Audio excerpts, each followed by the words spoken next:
How's everybody doing? Tonight I want to talk about the Pan America Special. I own one, and most of all the reviews are singing its praises and all of that, and it's a great bike. It's great for the street at least. I think I've pretty thoroughly found that out here in the past couple days. Uh, First started my troubles with the Pan America off-roading where putting on the trailer on the back of my bus, it fell off and fell over on its side. And from that point on, I had problems getting it started again, and got it started. And then by the time I got to my next destination, which would be Black Hills Harley Davidson in Sturgis, well, in Rapid City, it was dead in the water. And so got it going, took it into service, and hooked it up overnight. Charged up the battery. Next day, everything seemed fine.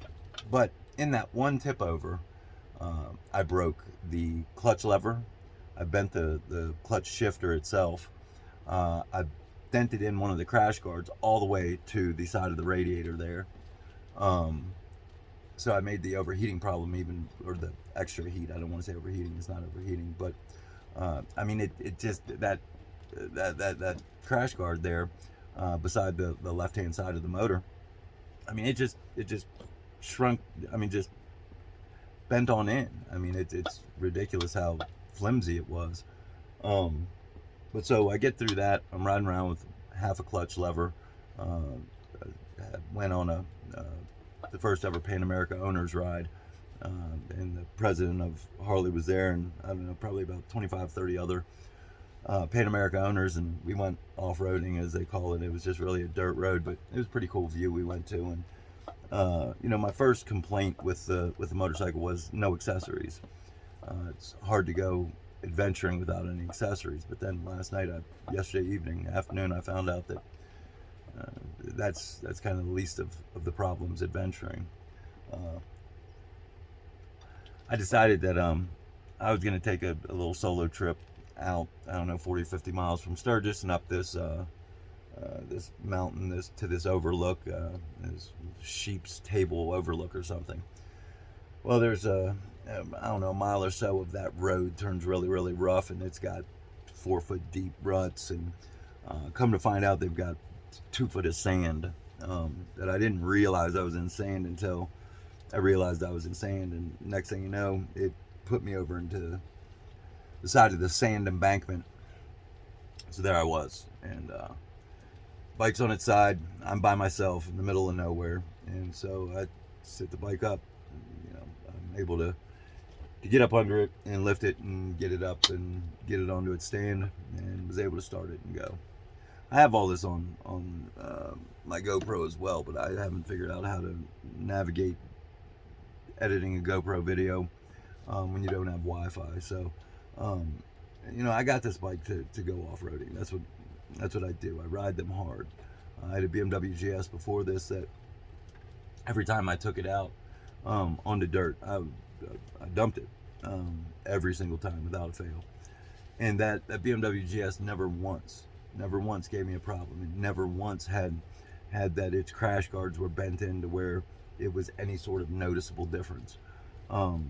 GS, I'd stand it back up. I mean, my clutch lever was at one point, I mean, it was curled up like a Q or a G, or I don't know, but it was completely curled, and it never snapped. The clutch lever on the Pan America is some sort of cheap hot metal that they really have to do better.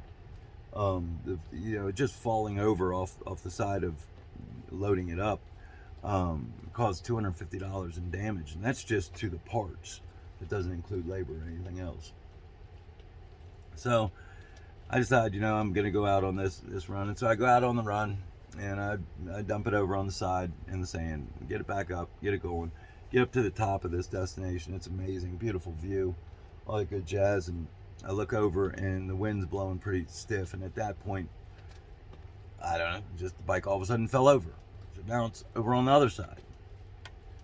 Well, I get the bike, finally, after wrestling with it because it was on a hill, it was impossible to lift up with one person. So finally saw some people who were riding some bikes, and I was like, hey, can you come give me a hand? Thank God they came and gave me a hand, where I'd been stuck out there, and I was in the middle of nowhere, Jack. So anyways, I get it stood back up, and it's got the tip over warning, and I wait till the tip over warning's gone, and I go to start it and there's nothing. The screen is blank. It's just black. So I can't tell whether it's on, can't tell whether it's off. I can't hit the start button. Nothing's working. I hit the accessories, try to put it into accessory mode. The accessory screen comes up where the time is and all that shit, and then it just goes black. Couldn't do anything. Couldn't navigate through it. So I was like, well, here I am in a fucking hell of a predicament now. So I wind up getting the skid plate off after a while. Get the skid plate off, and I go ahead and take the battery terminals and I disconnect it. Give it a couple minutes, and reconnected it. Well, I could see the lights come on, burr, makes a noise, and so I was like, all right, cool. So I stood up, started up, it's running. I'm ecstatic. You know, I can get off this, you know, at this point it's 10:30 at night. I'm fucking freezing because I left in a t-shirt. And so I get to where I'm going, and I look down and I realize that the on-off switch that you pull it down towards you, and then you hit the center button to start it, that switch there was in the off position, and it was on and it was running. So I was like, well, fuck, that's just great.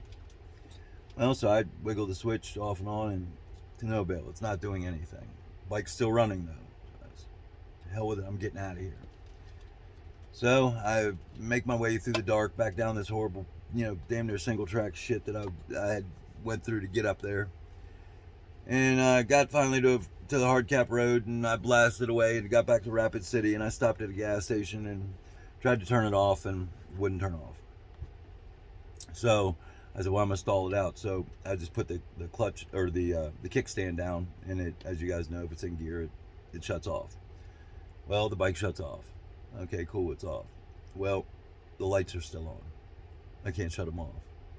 Well, we all know with the Pan America, the battery issues we've had, that light's on for too long, and I'm talking 30 seconds too long, and you won't be able to start the bike. So I scramble and get it disconnected again. So I get ready to leave the gas station. I go ahead and hook the battery terminals back up and put one bolt in the skid plate, because I had the two back ones in it, and so I just put a front one in it, and away I went. And so I've been staying out in the backside of the field where the overflow for the vendors are. Is where my rig is at Black Hills Harley. So I got back here, well, and I called Andrew at service. Well, I texted him, and you know, he was nice enough, you know, time off at 10 o'clock on a Friday night after a long rally week. You know, he was trying to help best he could. So hats off to Andrew. And so today I took it in to get serviced, and you know, service tells me that they don't really have anybody that knows much about the Pan America, which nobody does. I don't know any techs that do, because I've talked to 3 or 4 dealerships and people that work in service at the dealerships, and nobody seems to know. It seems like this is just a giant learning episode for everybody. Well, I got news for Harley and their techs. Y'all better start figuring out the Pan America, because you're going to be flooded with them. I mean, if this is how off-road capable it is, it's going to be in there all the time. If anybody rides this thing like it was touted that it was capable of doing, it's going to be in the shop a lot, and it's going to cost you a lot of money. I'm at the point that I'm ready to sell it. I'm ready to just get away from it. It's a fantastic bike on the road. I love everything about it, but I can't have an adventure bike that I have to adventure in the backyard of the Harley dealership, because if not, I'll be left. I'm 0-2 going out anywhere off-road and being able to have any sort of confidence, anything. So here I am, you know, paid $23,500 for a bike that's worthless, won't go off-road.